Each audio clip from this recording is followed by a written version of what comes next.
ในวันที่23ธันวาคม2025กลุ่มประเมินผลและการจัดซื้อจัดจ้างกระทรวงการเงินได้จัดกองประชุมฝึกอบรมเผยแพร่เวียกงานประเมินผลและการจัดซื้อจัดจ้างโดยทุนของรัฐที่แขวงจำปาสักโดยได้รับการสนับสนุนจากโครงการปรับปรุงการคุ้มครองการเงินแห่งรัฐระยะ3จากกระทรวงการต่างประเทศและการค้าออสเตรเลียและสหภาพยุโรปผ่านธนาคารโลกให้เกียรติเข้าร่วมเป็นประธานของท่านสมพรพรหมมีไซรองหัวหน้าแผนกการเงินแขวงจำปาสักและท่านทองปักมหาหิงรองหัวหน้ากรมประเมินผลและการจัดซื้อจัดจ้างกระทรวงการเงินมีคณะรับผิดชอบจากกระทรวงการเงินและหัวหน้าแผนกของหัวหน้าแผนกการอ้อมข้างแขวงบรรดาแผนกการอ้อมข้างแขวงและบรรดาแผนกภายในแผนกการเงินแขวงจำปาสักเข้าร่วมในกองประชุมท่านทองปักมหาหิงให้ฮู้ว่าการฝึกอบรมเผยแพร่เวียกงานประเมินผลและเวียกงานการจัดซื้อจัดจ้างโดยทุนของรัฐให้บรรดาแผนกการอ้อมข้างแขวงจำปาสักแม่นแน่ใส่เฮ็ดให้ผู้รับผิดชอบเวียกงานตัวจริงได้มีความเข้าใจอย่างลึกซึ้งเกี่ยวกับบรรดานิติกรรมแบบฟอร์มคำแนะนำแจ้งการเอกสารการประมูลเอกสารการประเมินผลซึ่งเป็นการจัดตั้งปฏิบัติตามข้อตกลงของท่านรัฐมนตรีกระทรวงการเงินฉบับเลขที่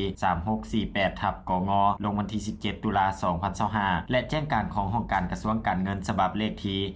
3385/หกลงวันที่18ตุลาคม2025กองประชุมฝึกอบรมในครั้งนี้ได้มีการนำเสนอบรรดาเอกสารสำคัญเป็นต้นนำเสนอภาพรวมการจัดซื้อจัดจ้างโดยทุนของรัฐการจัดตั้งปฏิบัติเวียกงานจัดซื้อจัดจ้างอยู่สปป.ลาวบรรดานิติกรรมหลักการและระเบียบการต่างๆที่ติดพันกับเวียกงานการจัดซื้อจัดจ้างโดยทุนของรัฐการคุ้มครองและนำใช้เว็บไซต์จัดซื้อจัดจ้างการสร้างแผนการจัดซื้อจัดจ้างโดยทุนของรัฐและการนำใช้แบบฟอร์มในการสร้างแผนแต่ละเอกสารและเอกสารเกี่ยวกับการประมูล4ฉบับเอกภาพปี2021และวิธีการนำใช้พร้อมทั้งบรรดาแบบฟอร์มต่างๆที่ติดพันกับการจัดตั้งปฏิบัติการจัดซื้อจัดจ้างโดยทุนของรัฐและขั้นตอนการจัดตั้งปฏิบัติการนำใช้แบบฟอร์มบทบันทึกเปิดซองประมูลและรายงานการประเมินผลการประมูลประเภทการก่อสร้างและการบริการเวียกงานการสนองสินค้าและการบริการเวียกงานและเอกสารอื่นๆที่เกี่ยวข้องกับเวียกงานการประเมินผลโอกาสดังกล่าวประธานกองประชุมได้มีความเห็นต่อกองประชุมฝึกอบรมโดยให้เห็นได้ความหมายความสำคัญของเวียกงานการประเมินผลและการจัดซื้อจัดจ้างพร้อมทั้งเน้นให้ทุกภาคส่วนจงนำเอาความรู้ที่ได้จากนักวิทยากร